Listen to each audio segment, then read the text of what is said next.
And I think we're live. Let me just turn down the ambient background music, and here we go. So, welcome, ladies and gentlemen, to another fun filled edition of Adam's Music Box, where today I want to. It's still a political season, and since Saturday Night Live is still doing it and everyone else, why not stick with the political side of music? Because there is a lot of subject matter there.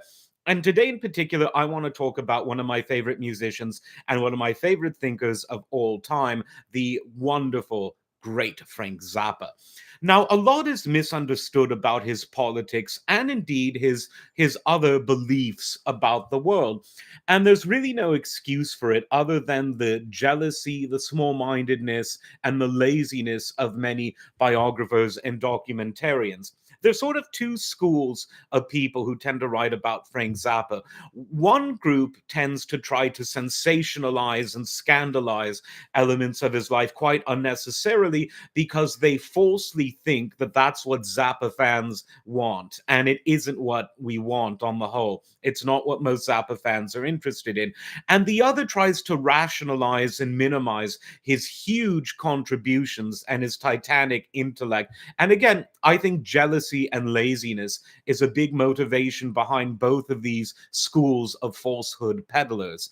Luckily for us, Zappa said so much about his own beliefs in his own words that we don't need to rely on these charlatans. We can actually listen to what Zappa said and attempt to synthesize it and process it of our own volition and on our own terms. And I think that is very, very important.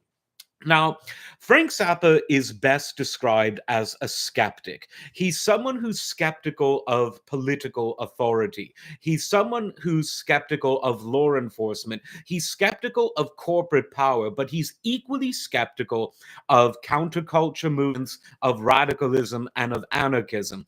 Does this make him a centrist? Well, in a sane world, it would. But in the world that he and all of us were born into, it makes him something different.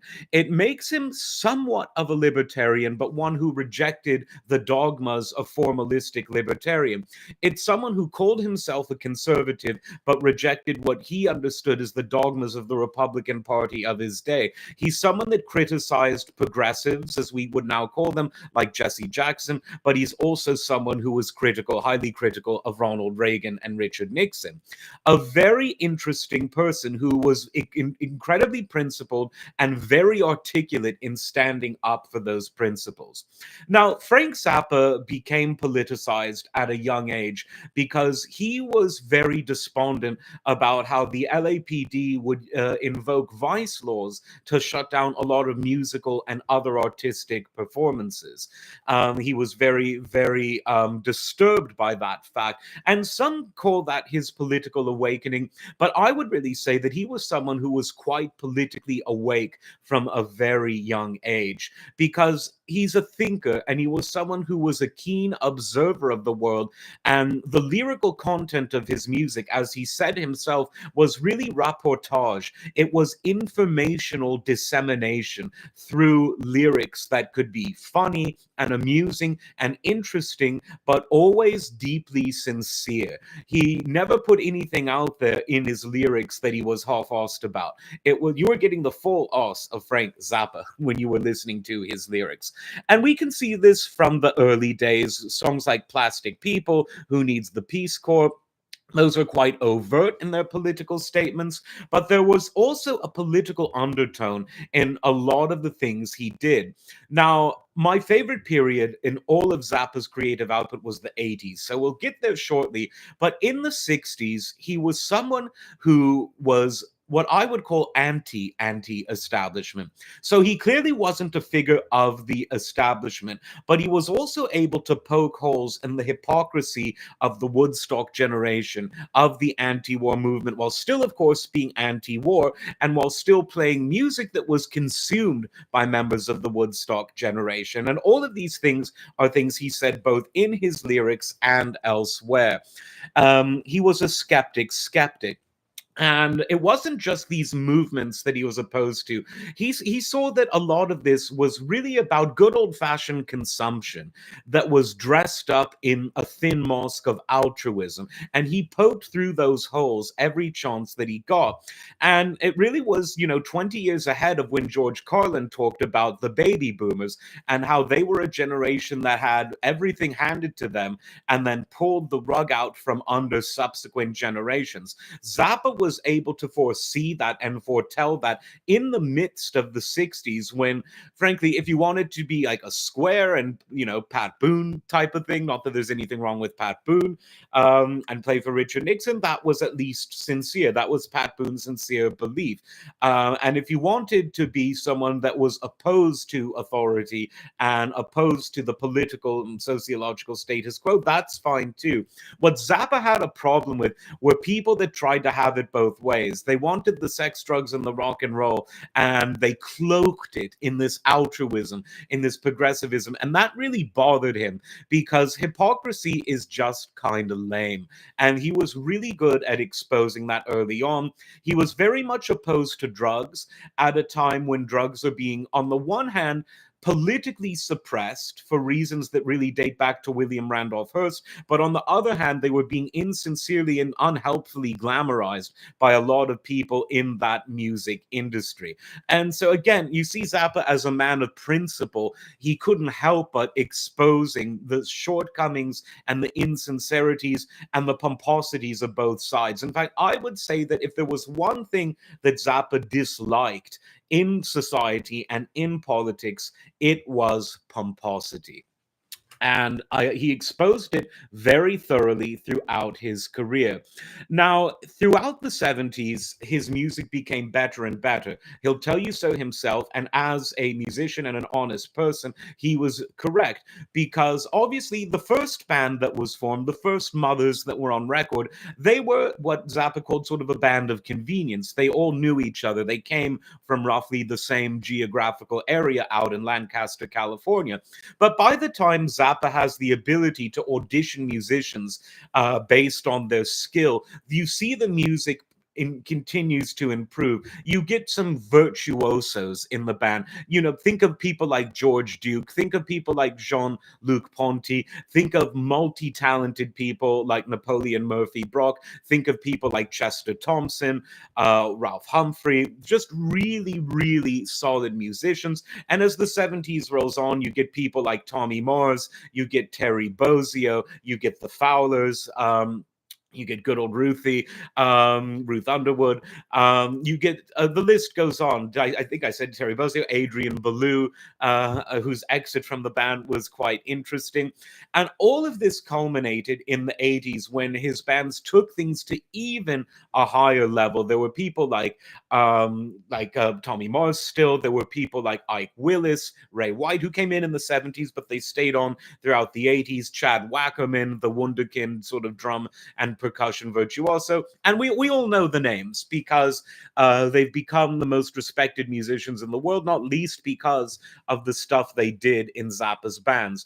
But far from simply exclusively delving into increased musical virtuosity, whether it was his new compositions or his ability to rearrange older compositions for the better and better musicians that joined his bands, he became increasingly vocal about politics throughout the course of his career. And this really culminated in the statements he made during the 80s, because in many ways, it was the perfect storm of events that aroused this lion within Zappa to clearly articulate his views and do so in a style that was sincere, highly intelligent, and often very funny. So funny that sometimes the people he was debating with on some of these shows weren't able to see the joke.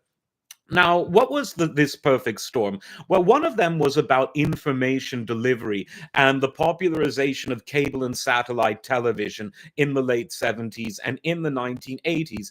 And while not necessarily as sort of huge as the internet revolution that came just after Frank Zappa's sad death, it nevertheless took things from, 3 channels and some of your local things here and there to now you have scores scores of channels, and these channels were content hungry. Everyone knows that MTV was content hungry in the early days of cable. How many times can you play the same Rod Stewart video? Answer: many, many times. But CNN and others like it were also very hungry for content. And Zappa was someone from outside of the world of politics in a formalistic sense, and outside of the world of newsmakers, who was someone who had a lot of interesting things to say. Let's see. We've got comments. Anyone who names his daughter Moon and his son Dweezil is clearly unstable. He had a lot of interesting things to say about that. But let's move on. So, in the 80s, Zappa was also he found himself having to defend artists and artistry within the music industry at a time when a lot of musicians were compromised. They were compromised because of their relationships with record labels and distributors. They were compromised because they weren't independent. And one thing that Frank Zappa always was fully independent, at least at this point, after he sued Warner Brothers and got out of that contract very famously. But in terms of his thinking and mentality, he was always ruggedly and completely independent. Now, the thing that really galvanized him more than anything else politically in the 1980s was free speech. Frank Zappa was what he called, and I think quite accurately, a constitutional absolutist and a free speech absolutist. And he said the founding fathers, they might not have been the swellest of guys, in his words, but they had some very good ideas. He really was, in many ways, someone who really foretold a lot of the political changes that would happen in the 30 years after his death. But as it was in the 80s, politicians and their wives, more importantly, people like Tipper Gore, they formed something called the PMRC, the Parent Music Resource Council. And this was an organization that Zappa referred to them as poor DC housewives. And he one time phoned them up and said, well, who is your secretary? Who is your leader? It said, well, we don't have a leader. We just have founders. And then he asked, is it a cult? And it went on from there. But Zappa needs to be absolutely saluted for his support of free speech absolutism. And he had a lot of powerful forces stacked against him, and he had a record industry that turned on him for the most cynical of all reasons. The PMRC thing didn't start in a vacuum. It didn't begin in a black hole. It began because the record label wanted the Congress to pass a blank tape tax. Because long before Napster and all of that, the record industry was upset about people, taping records, sharing it with their friends, taping things off the radio. And so they thought a way to counter that was a blank tape tax. Now, nothing gets done in DC with only one back alone being scratched. You have to scratch several backs all at once. And so the wives of the senators and congressmen thought, aha, the music industry wants something from us. We can now get something from the music industry. And the thing that they demanded was censorship and lots of it. And this is where Zappa really came out all guns blazing, and he stood up for free speech. Now, Zappa was someone who didn't like insincerity. He, at that time, thought that the evangelical movement, which was a rather new force in Republican politics, Republicans in the 70s were probably the more secular of the two parties, and in the 80s, that flip-flopped. Not a lot of people necessarily realized that. And he felt that the sort of hold of the evangelical movement over the Republican Party was disingenuous and unhelpful. He found it to be unconstitutional in his view. In his view, he felt that the Republican Party was best. And again, this was in Zappa's own words, they're best when they're all about let's do business. They were, before the 1980s and during the 1980s, the party of commerce, of business. That was, in fact, their historical roots. And when you look at the U.S. Whig Party, which was a primogenitor to the Republican Party, they were the party of the industrial North. Oh, we've got someone making absolutely no sense, but we have got another comment. Zappa knew what he was and what he was doing. Absolutely right. I completely agree with that. So Zappa thought of republicanism as the Republican Party as something that should stick to what he said it does best, which is to promote a low regulation, comfortable environment to do business and not be the political arm of groups run by people like Pat Robertson and Jerry Falwell, who he was sort of the arch enemy of. At the same time, you add politicians from the Democratic Party joining in with this too. Al Gore, who claimed to be a fan of Zappa, weirdly, in a Senate committee where Zappa testified, and you can watch my video about that. He said that he's a fan, and Zappa's lyrics themselves were rarely targets of this abuse. They tended to go after people like Prince. They tended to go after a lot of sort of heavy metal and pop metal music, your Twisted Sisters, your Judas Priests, that type of thing, Ozzy Osbourne. Later in the 80s, when the fight, still went on, um, you got people attacking hip hop. Two Live Crew was obviously someone that was very much attacked by the PMRC. And Zappa was always someone who stood up for free speech absolutism and stood up against what he felt was political hypocrisy. As the decade wore on, though, his political outspokenness expanded into other realms in areas where you wouldn't necessarily think that he would. He was very interested in opening up free markets in the Warsaw Pact countries, in the communist bloc. And he was someone who would actually travel to places like the Soviet Union, to communist Czechoslovakia, to communist Hungary, to promote this idea of both artistic exchange between what was then known as East and West, and also well, let's see, we've got a comment. Steve Vai playing with the devil himself. Really, I thought he was just a good guitar player, but I don't know. To each their own. It's all about the free speech. And so he did something that I found really, really interesting. There was a cable channel that appeared in the 80s called the Financial News Network. And this was sort of a predecessor to CNBC. And Zappa appeared on that channel a lot. He even guest hosted a lot of the stuff. There was a journalist called, I believe his name was Michael Shore, but someone can correct me on that, who wrote a lot about the Iran Contra scandal in the Reagan administration. And Zappa interviewed him in what was one of the best interviews I've seen. If you like sort of good old incisive journalism, whether you agree or disagree with what's being said, then I would highly recommend it. And they discussed all sorts of things, perceived liberal bias in the media, which was an issue of discussion even then. Yep, Steve Vai absolutely did transcribe Zappa's music and was one of the best at it.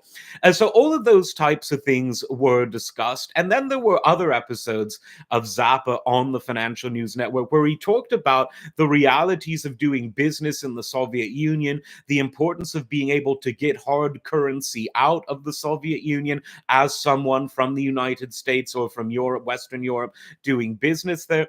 He talked about some really interesting realities that we don't tend to think about. In the 80s, particularly in LA and New York and other big cities, stealing car radios was a big thing amongst thieves. It was sort of today you've got this sort of organized retail theft everywhere where a group of people, like 9, 10, 20 of them, break in and steal everything in sight that they can get their hands on.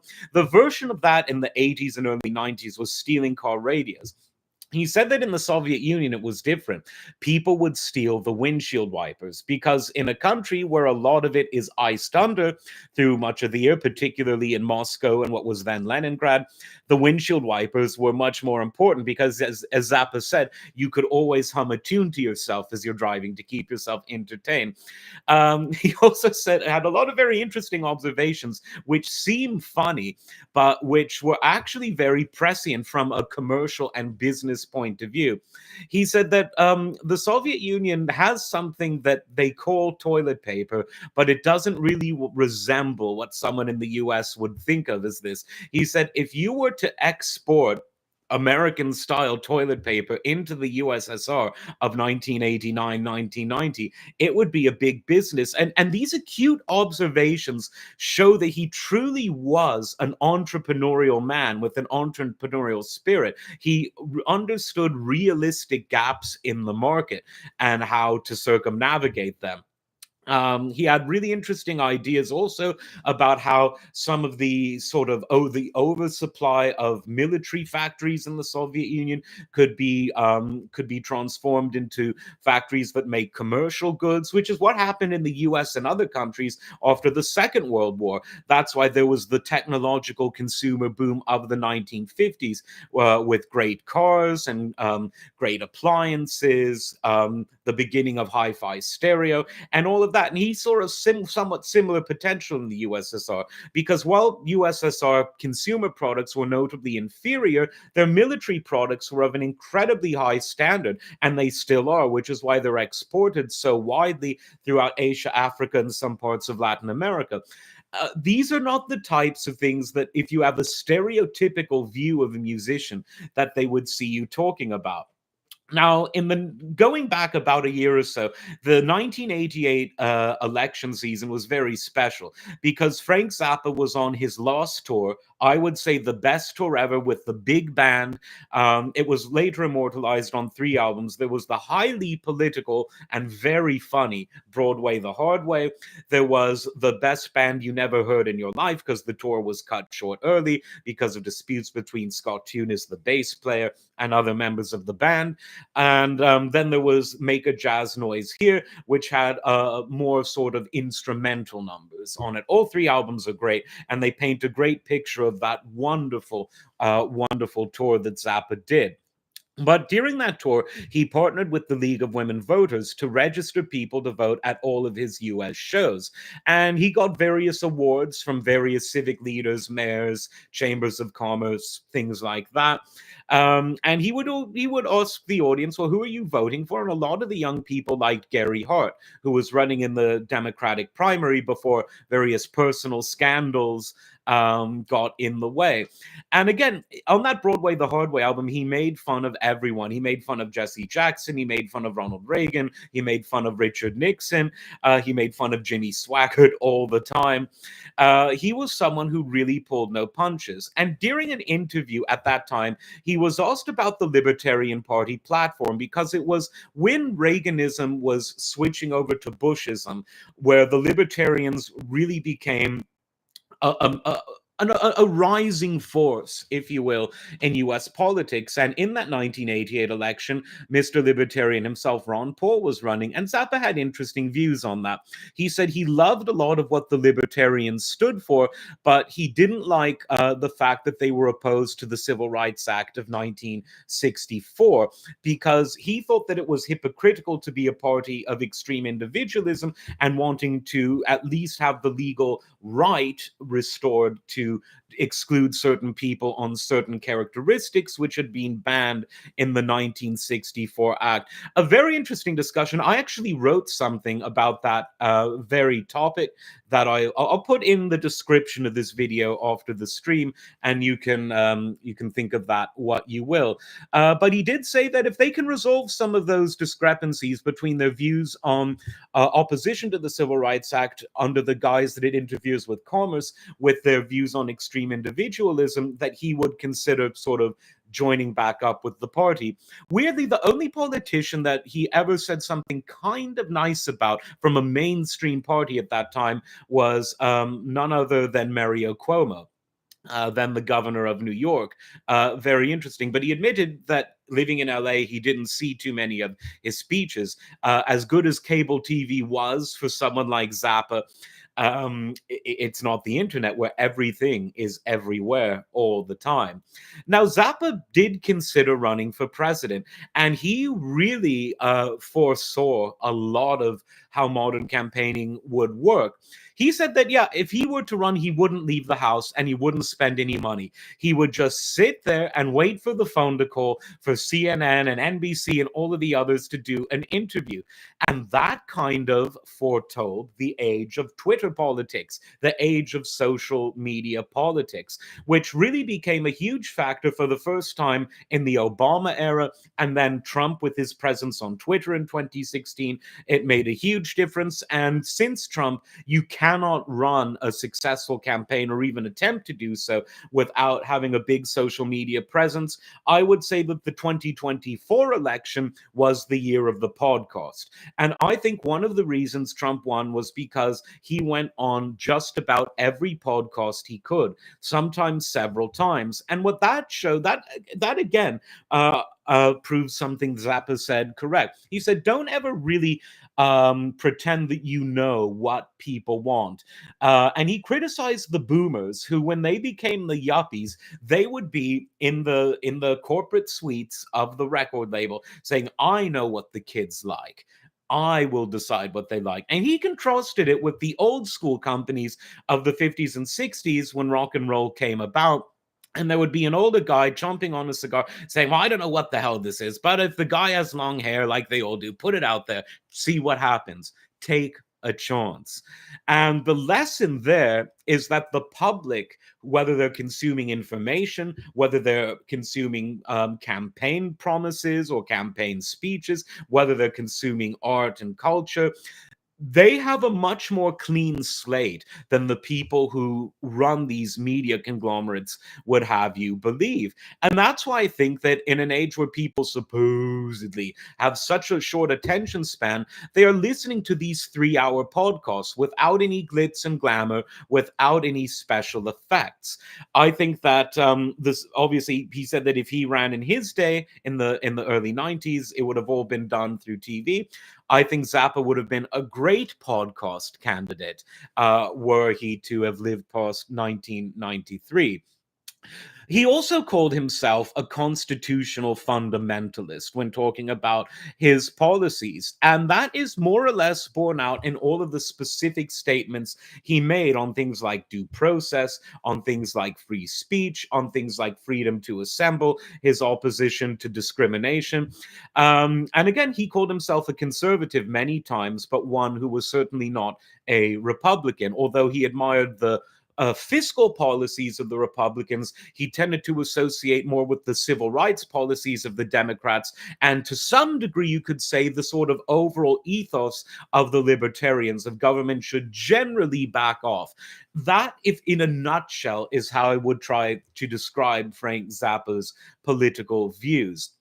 Now, of course, when someone is famous and when someone's outspoken and when someone's more intelligent than almost anyone else in the room, a lot of people will try to defecate on one's beliefs. And Zappa certainly posthumously was a victim of that. The people who tried to do it in his lifetime rarely succeeded. And there's loads of interviews that have been uploaded by fans to YouTube which prove just that.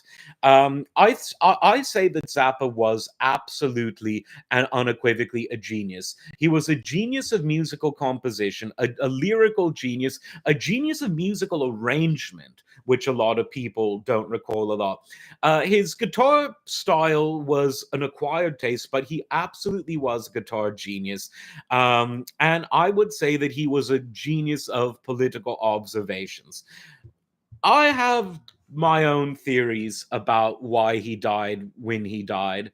But it suffice it to say, if he had lived, it would have been a gift to all of us. Because can you imagine the Frank Zappa podcast?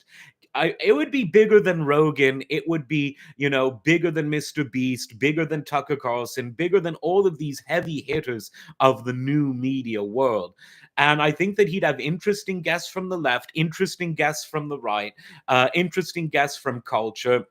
In fact, in the 80s, when Fox was the new network on the block, and this was before The Simpsons, which got people to take Fox seriously, he was shopping around doing a talk show where he would put, counterculture radicals next to conservative senators, next to authors, next to CEOs, and just have a discussion about business, about art and culture, about geopolitics, about everything under the sun. And that would have been so cool, but it was too cool for Fox, as edgy as Fox tried to present itself in those days. But again, that's kind of like the modern podcast. That's kind of like social media, where the big people and the little people are really on somewhat of an equal playing field, certainly much more than they were in the age of network television and talk radio alone. Now, he was also someone that actually predicted the fall of the Berlin Wall months or so before it happened. This was on an episode of the Johnny Carson Tonight Show when Jay Leno was doing the guest hosting, which he frequently did in the 80s. And Zappa said, why not make a party out of it?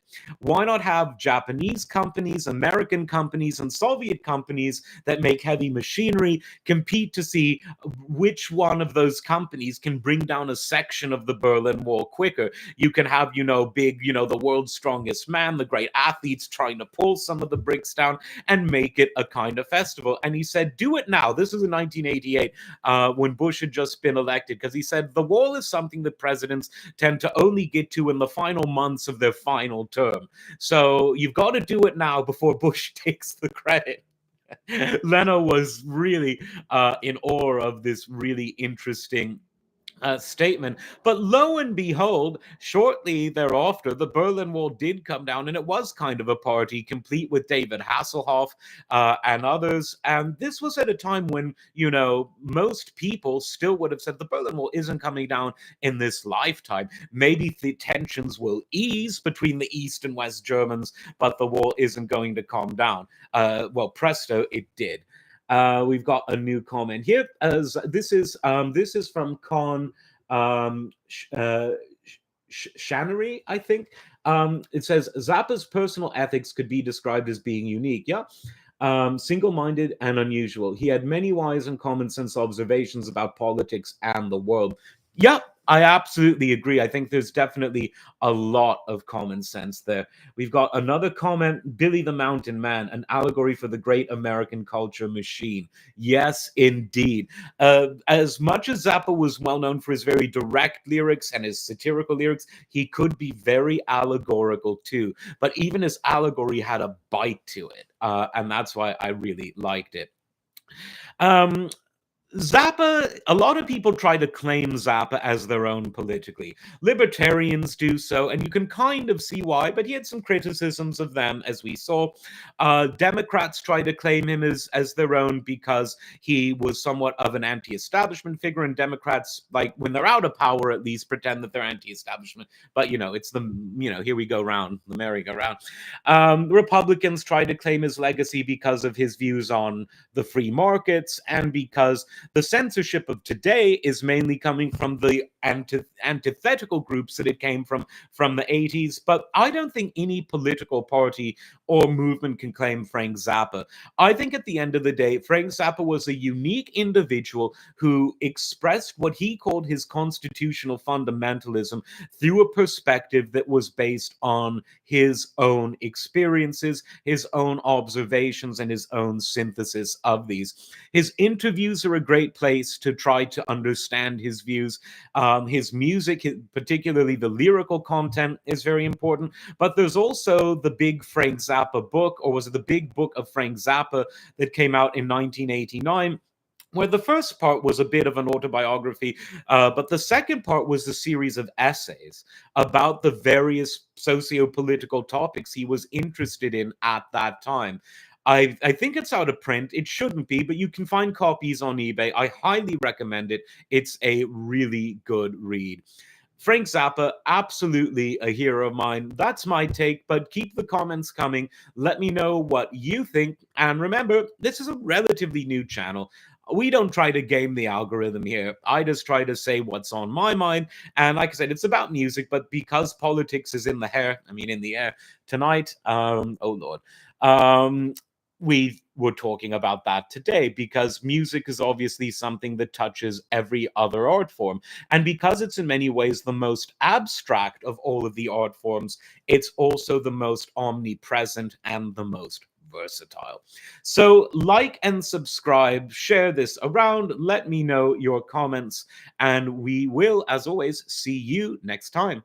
Take care.